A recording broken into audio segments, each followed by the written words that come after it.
அன்பர்களே, தற்போது நீட் தேர்வு முறைகேடு, சிபிஎஸ்இ வினாத்தாள் விற்பனை உள்ளிட்ட விவகாரங்களை கண்டித்து டெல்லியில் காக்ரோச் ஜனதா கட்சி போராட்டம் நடத்தி வருகிறது. அது பற்றித்தான் இந்த பதிவில் பார்க்க இருக்கிறோம்.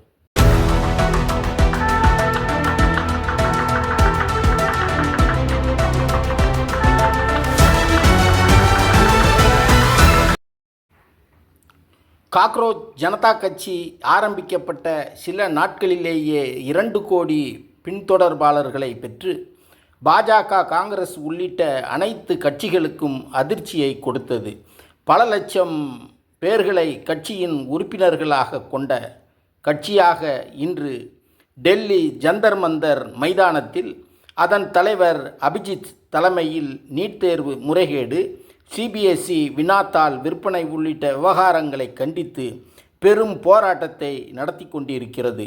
இந்த முறைகேடுகளுக்கு பொறுப்பேற்று அமைச்சர் தர்மேந்திர பிரதான் பதவி விலக வேண்டும் என்ற கோரிக்கையை முன்வைத்து ஒரு கையில் கொடியையும் மறு கையில் புத்தகத்தையும் ஏந்தி பெருந்திரளான இளைஞர்கள் பேரெழுச்சியுடன் போராட்டத்தில் ஈடுபட்டு வருகிறார்கள்.